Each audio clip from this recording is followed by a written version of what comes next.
नई बहू और पुरानी बहू। एक बार की बात है, गांव में रमन रहता था। रमन की शादी होने वाली थी। एक दिन रमन की शादी के बाद कौन सा कमरा उन्हें दिया जाए। सभी कमरे मेहमानों से भरे हैं, बस एक कमरा ऊपर वाला खाली है। अपने बड़े बेटे रमन से चाय पीते हुए कमला बोली, अरे माँ, इसमें इतना क्या सोचना, हमारे वाला कमरा रमन के लिए अच्छा रहेगा, हम ऊपर वाले कमरे में शिफ्ट हो जाएंगे। अमित तुरंत बोला। यह सुन पास बैठी रमा मन ही मन बोल उठी कि आज तक जो कमरा हमारा था वह अब रमन और सलोनी का हो जाएगा। हद हो गई। अमित ने मेरी इच्छा जानने की भी जरूरत नहीं समझी कि मैं सहमत हूँ या नहीं। तो क्या 15 दिन पूर्व की हमारी शादी अब पुरानी हो गई। तभी चाची जी ने अपनी सलाह देते हुए कहा, अमित, तुम अपना कमरा क्यों छोड़ते हो। ऊपर वाला कमरा अच्छा भला है, उसे लड़कियां सजाकर आ जाएंगी। और हाँ, अपनी पत्नी से भी तो पूछ लो, क्या वह अपना कमरा छोड़ने को तैयार है। तुमने खुद ही फैसला सुना दिया। पर अमित ने तो झट से वह कह डाला, अरे इस बात में इसमें पूछने वाली क्या बात है। ये नए दूल्हा दुल्हन होंगे और हम 15 दिन पुराने हो गए हैं। यह सुनकर रमा उदास हो गई। ससुराल के रिवाज के अनुसार घर की बड़ी महिलाएं और नई बहू रमा बारात में नहीं गए थे।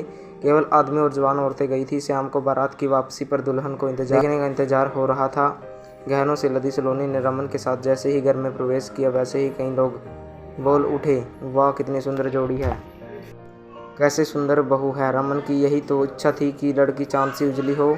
रमा पास में खड़ी थी और अपनी कंगन खुलाई की यादों में खो गई। फूल और पानी भरी प्रात से जब रमा ने 3 बार अंगूठी ढूंढ निकाली, तब सभी ने ऐलान कर डाला, भाई अब तो रमा ही राज करेगी। और सभी खुशी से बातें कर रहे थे। पर रमा को अंतिम अमित का चेहरा देखने को भी तरसती रही। भाई की शादी व मेहमानों की खातिरदारी में रमा का ध्यान नहीं आया।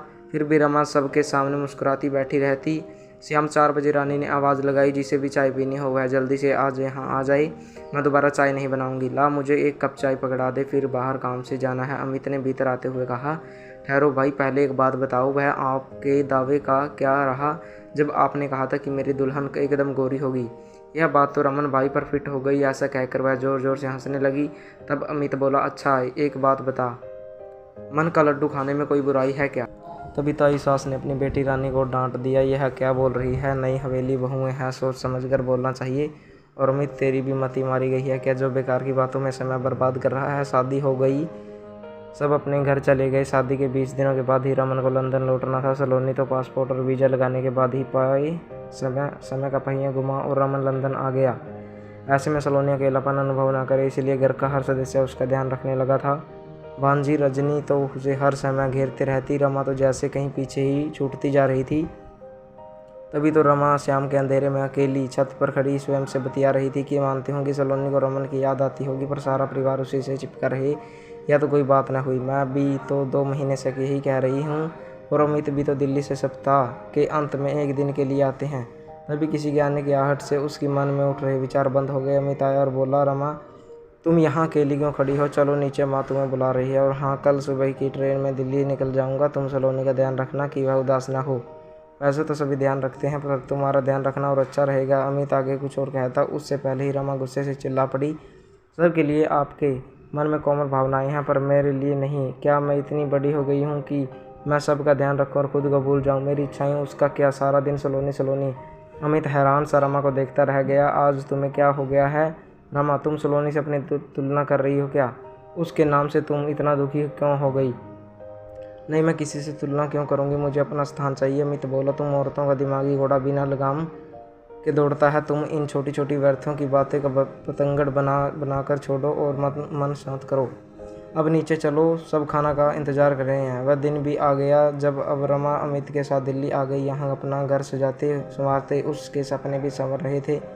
अमित के ऑफिस से लौटने से पहले वह कुछ न कुछ नया पकवान चाय आदि बनाती। फिर दोनों की गप्पों में कुछ टीवी सीरियल देखते देखते रात गुजर जाती। एक बार शनिवार की छुट्टी में अमित लेटा था कि तभी मोबाइल बज उठा। अमित फ़ोन उठाकर बोला, हेलो, अच्छा ठीक है, मैं कल स्टेशन पहुंच जाऊंगा। ठीक है, किसका फ़ोन था। चाय की ट्रे लेकर आती रमा ने पूछा। सलोनी का, वह कल आ रही है, उसे मैं रिसीव करने जाऊँगा। ऐसा कहकर अमित ने चाय का कप उठा लिया। सलोनी के आने की खबर से रमा का उदास चेहरा अमित से छिपा न रह सका। तो अमित ने पूछा, क्या हुआ, अचानक तुम गुमसुम सी क्यों हो गई। रमा बोली, अभी दिन ही कितने हुए हैं हमें साथ समय बिताते कि। अरे यार, उसके आने से रौनक हो जाएगी। कितना हंसती बोलती है, तुम्हारा भी पूरा दिन मन लगा रहेगा। सारा दिन अकेले बोर होती रहोगी। रमा की बात बीच में ही काटते हुए अमित ने कहा। रमा चुपचाप चाय की ट्रे उठाकर रसोई घर बढ़ गई और मन में बोली, फिर भी वही सलोनी, क्या वह अपने मायके या ससुराल में नहीं रह सकती थी कुछ महीने। रमा नाश्ते की तैयारी करने लगी। अगले दिन सलोनी आ गई। छुट्टी के दिन अमित रमा और सलोनी को एक मॉल में ले गया। वहाँ ही चहल पहल और भीड़ का कोई अंत ही नहीं था। सलोनी की खुशी देखते ही बन रही थी। भाभी, आप तो बस जब मन आए यहीं चली आया करो, क्या यहाँ शॉपिंग का मज़ा ही कुछ और है। अमित ने कहा। रमा की ओर देखो। सलोनी ने कहा, मुझे तो रमा पहले कभी यहाँ लाई ही नहीं। यह सब तो तुम्हारे कारण हो रहा है। अमित और सलोनी खुशी खुशी बातें कर रहे थे। वहीं माहौल में खाना खाते हुए सलोनी बोली, वाह, खाना कितना स्वादिष्ट है। इस पर अमित ने हंसकर कहा, मुझे मालूम था कि तुम खाना एंजॉय करोगी, तभी तो हम यहाँ लंच लेने की सोची। सभी घर आ गए। एक दिन बुधवार की सुबह अखबार थामे सलोनी बोली, बिग बाज़ार में 50% की बचत पर सेल लगी है भैया, मुझे 6,000 दे देंगे, 4,000 तो है मेरे पास। मैं और भाभी ड्रेसेज लाएंगी, ठीक है ना भाभी, लंदन में यही काम आएगी। हाँ, क्रेडिट कार्ड लेंगी रमा, दोनों शॉपिंग कर लेना। रमा अमित को मुंह बाए खड़ी देखती रह गई कि यहाँ ये वही अमित में है जिन्होंने कहा था कि पहले शादी में मिली ड्रेसेज को यूज करो फिर नहीं खरीदना। तो क्या सलोनी को ड्रेसेज का ढेर नहीं मिला है शादी में। दोनों खरीदारी कर घर आ गए। एक बार रमा देर से उठी तो सलोनी ने सबके लिए खाना बनाया। यह देखकर रमा को बहुत पछतावा हुआ और उसने अमित से माफ़ी मांगी और सलोनी के साथ रहने लगी। अब अमित और रमा खुशी खुशी रहने लगे। तो दोस्तों, कैसी लगी आपको ये कहानी कमेंट करके ज़रूर बताएं। अगर आप हमारे चैनल पर नए हो, चैनल को सब्सक्राइब करें, वीडियो को लाइक